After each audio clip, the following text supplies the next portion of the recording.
One look at Jimmy Doyle and you immediately knew who and what he was. A dyed-in-the-wool wise guy through and through. A garment racketeer extraordinaire who was also the uncle to the notorious Johnny Dio. But why did Jimmy Doyle's charmed life come to an abrupt end? Let's find out.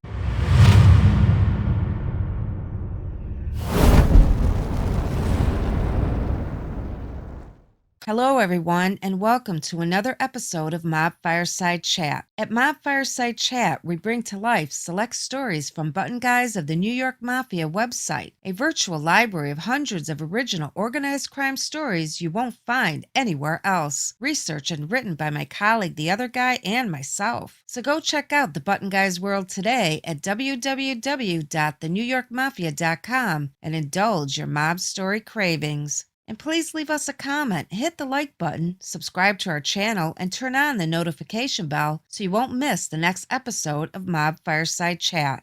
Today, we're going to share a story about Johnny Doyle Plumeri, a notorious and powerful Lucchese family capo who dominated the garment industry with his notorious nephews, the Dio brothers. But all that glitters is not gold in the murky world of the underworld, as Jimmy Doyle found out one day in 1971. Enjoy. Vincent Jimmy Doyle Plumeri was born in 1903 in Rigoletto, Sicily. He arrived in the U.S. as a 6-month-old child via the passenger ship the SS City of Naples and was naturalized in 1926. He was raised on Manhattan's gritty Lower East Side, living on Broome Street in Little Italy. As an adult, he lived in the exclusive Upper East Side, where he would remain for the rest of his life. By 1951, he also had a dual residence in Surfside, Florida, that he frequented often for decades. Plumeri was a hoodlum with a quick wit and a quicker temper. If he liked you, he'd go out of his way to help you. If he didn't like you, he'd go out of his way to stick it in your ass. He was known as an extremely dapper dresser, wearing the finest that money could buy. Custom handmade, white-on-white monogrammed shirts with wise guy dagger collars, silk and sharkskin suits from Sulka & Company, and diamond rings, watches, and stick pins. One look at Jimmy Doyle and you immediately knew who and what he was. A dyed-in-the-wool wise guy through and through. He married young to his wife Mary, with whom he would stay married to for over 40 years. He also kept a longtime mistress named Vicky Gargiulo, who also had her own FBI record. She lived across the city on the west side. Vicky was a beautiful, sharp, knock-around girl who knew the score and always had Jimmy's back through the years. She is believed to have been a showgirl at the Copacabana before Jimmy Doyle took her as his girlfriend. Plumeri's activities included garment racketeering, labor union racketeering, extortion, prize-fight rackets, shylocking, and strong-arm tactics. He was a close associate of many of the country's top hoodlums, including family boss Tommy Lucchese, his nephews John Frank and Tommy Diogardi, Thomas Tommy Flowers Plumeri, another nephew who later became active with his uncle and cousins, Lepke Buchalter, the infamous co-leader of Murder, Inc. Pittston Scranton Mafia boss Russ Buffalino was a very close associate of Plumeri in garment operations, as were many of his Pennsylvania crew minions. Plumeri and Buffalino associated on a weekly basis for decades. The iconic Genovese soldier and top garment power Joe Strachey. He divvied up the district with Jimmy and other top hoods to keep the balance of power among the brigadas. Morris Mo Clamus, a Jewish hood, extortionist, and head of a truckers association created and operated by Plumeri and Johnny Dio. Clamus was installed as their frontman. Arthur Raccamonte, another old-time Genovese hoodlum and Plumeri associate. Anthony Trezzini, David Wegner, Samuel Sam Berger, and John Jack McCarthy. These men were close hoodlum associates active in the labor movement. They were installed as union officials or working behind the scenes as consultants under Plumeri's influence. Plumeri also had many more mob minions under his control, including Notorious Little Eddie Coco, who was another top Lucchese capo in family power, head of the boxing rackets and a close friend to Jimmy. Philadelphia-based mafioso Frank Blinky Palermo was a top fight game racketeer and Plumeri partner. Paul Frankie Carbo, often misidentified as a Lucchese member, this Genovese soldier was close to Plumeri. Carbo was a fight game racketeer and old-line Murder, Inc. executioner who was a prime suspect in the Bugsy Siegel hit. Harry Champ Siegel, a top Jewish hood and gambler Shylock, Plumeri associate and garment racketeer. Peter DeFeo, an important Genovese capo based on Elizabeth Street and close friend to Jimmy for years. Abraham Abe Chait, a garment and top labor racketeer who controlled trucking rackets for the Jewish segment of the mob. He was a friendly competitor to Jimmy. Barney Fishgold, a garment strong-arm, convicted of murder in 1922. And Dutch Goldberg, a garment center extortionist, murderer, and key member of the Jewish mob. Jimmy Doyle knew virtually everybody there was to know in the mob. A Tommy Lucchese contemporary, Button Guys believes that at one time Plumeri might have been considered boss material and a potential successor to Lucchese himself before his fall from grace. Plumeri's first arrest was in 1913 for delinquency. He later had arrests for hold on to your hats and try to keep up, transporting liquor, vagrancy, traffic violations, disorderly conduct, burglary, criminally receiving stolen property, murder by gunshot, felonious assault, coercion and conspiracy, extortion, malicious mischief, conspiracy and assault, murder investigation, income tax evasion, illegal kickbacks, conspiracy and antitrust violations, conspiracy to defraud, mail fraud, and bribery. He served 3 prison terms for burglary, extortion, and income tax fraud. In 1933, he was arrested for killing his garment trucking rackets partner, Dominic Dicteri Dedato, in a gunfight in their downtown office. Plumeri was also wounded in the exchange of shots, but he was later acquitted based on a self-defense argument. His nephew, Johnny Dio, was the only eyewitness to the shooting. During the 1930s, Plumeri adopted the nickname of Jimmy Doyle when he became a fight manager. He soon accumulated a stable of a dozen prize fighters and would be a major force in the boxing rackets through the 1940s and the 1950s. Governor Thomas Dewey once called Plumeri and his notorious nephew Johnny Dio 2 of the most powerful gangsters in the city. Years later, in 1958, Senator Robert Kennedy, during the famed Senate Rackets Committee probe, asked Jimmy if he tried to throw a nightclub singer out of a high-rise window because he wouldn't marry a young lady Plumeri had asked him to. Jimmy Doyle chuckled while pleading his Fifth Amendment privilege. He would go on to take the fifth on every question from there on out about labor union racketeering.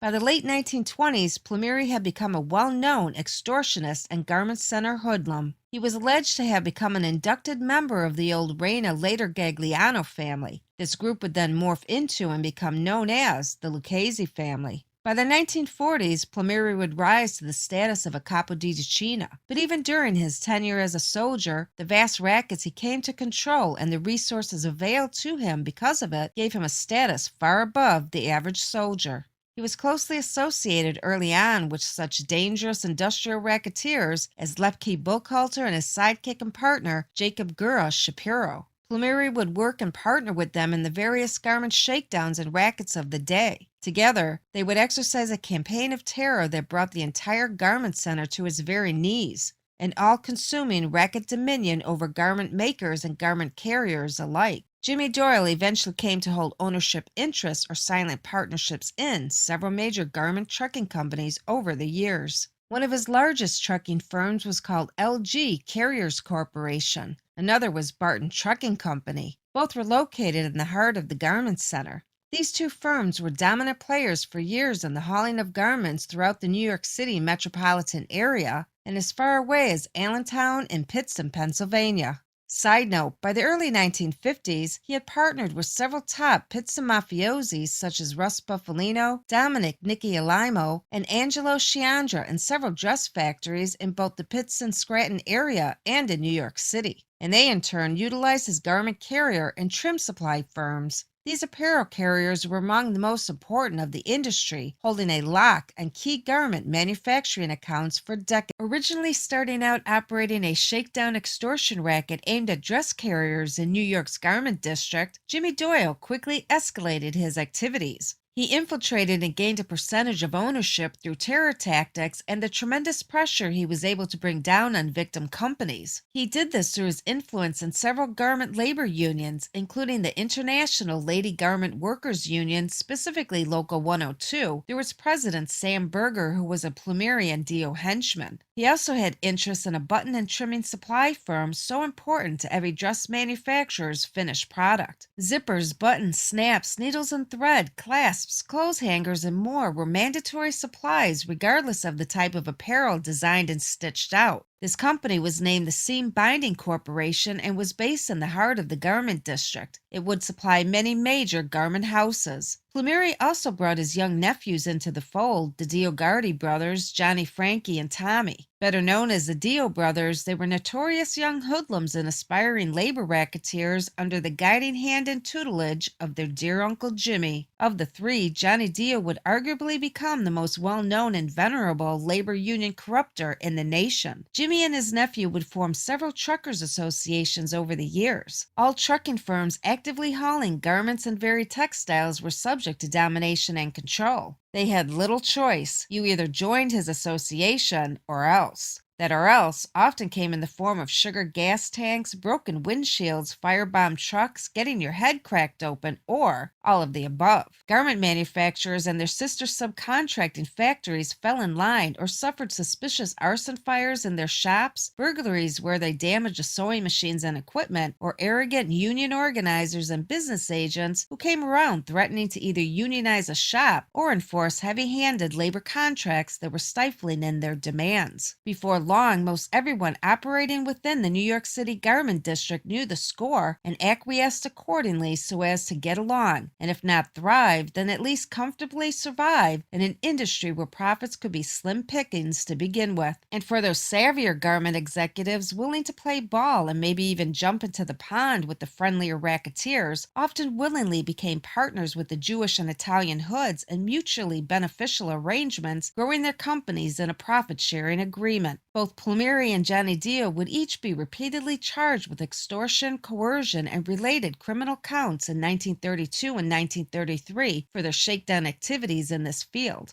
But it was not until 1937 that an airtight extortion case forced them to each take a guilty plea. Both were sentenced to Sing Sing for a 3 to 5 year state extortion conviction. Jimmy Doyle also kept a profitable hand over the years in the fight racket. In partnership with fellow Lucchese member Ettore Little Eddie Coco and another notorious mafioso named Paul Frankie Carbo, the three, often working in tandem with Philadelphia's own Blinky Palermo, controlled a stable of boxers over the years that saw more than a few of their fighters enter big money title fights. Another steady income came from a healthy and robust Shylock business Jimmy ran. He was well known for being available to lend large sums of money on short notice to cash-strapped dress manufacturers and restaurant owners who had fallen on hard times and couldn't access needed funds. In this manner, Jimmy was able to leverage his position as a creditor to gain an interest in several night spots over the years in both New York City and Miami, Florida. Monies owed from recalcitrant borrowers, coupled with his notorious reputation as a top mafia member, not to be ignored or toyed with. One of his investments was said to be in Angelo Palangi's restaurant and pizzeria in Miami Beach. Palangi's was a spin-off of a popular, well-known Queens venue. He partnered with Palangi and his nephew Frankie Dio in this deal. Dio had relocated to Miami from Jackson Heights, Queens several years earlier and was fast establishing himself as a mob power in the Sunshine State. By the late 1960s, Jimmy Plumeri had immersed himself in promoting loans to various big businessmen and corporations from the Teamsters' enormous multi-million-dollar pension fund. Typically working behind the scenes in these types of affairs, mobsters would negotiate cash kickbacks from borrowers for using their influence in getting loans approved. These kickbacks could, and did, often amount to hundreds of thousands of dollars on loan applications in excess of many millions of dollars. Las Vegas casinos and major private and public companies often sought out the mafiosi for this purpose. Jimmy Doyle would eventually be swept up in a far-reaching FBI investigation and subsequent federal indictment for Teamster loan abuse and corruption. In March 1970, Plumeri was among a group of businessmen, corrupt Teamster officials, and several top mafiosi from several families nailed on embezzlement, mail and wire fraud, and related conspiracy counts for their efforts to solicit, facilitate, and execute the fraudulent loan schemes. They were accused of conspiring to use bribery and coercion to induce the Teamster Central States Pension Fund to issue loans to various business firms. Well-known union hood Samuel Berger, head of the Plumeri-controlled Master Truckmen's Association and former manager of Local 2 of the International Ladies Garment Workers Union, was part of this indictment. He and two others reportedly divvied up $100,000 in kickbacks for arranging the loans. A few months earlier, in another huge back-to-back indictment out of Washington, the FBI arrested Plumeri and 9 other top mafiosi from the Genovese, Lucchese, Pittsburgh, and Detroit families. Those arrested included Salvatore Little Sally Salambrino, Edward Eddie Buff Lanzieri, Salvatore Sally Burns Granello, Frank Rosa, Pittsburgh boss Sebastian John LaRocca, Gabriel Kelly Manarino, Joseph Sica, Dominic Fat Dom Corrado, and Big Frank Amato.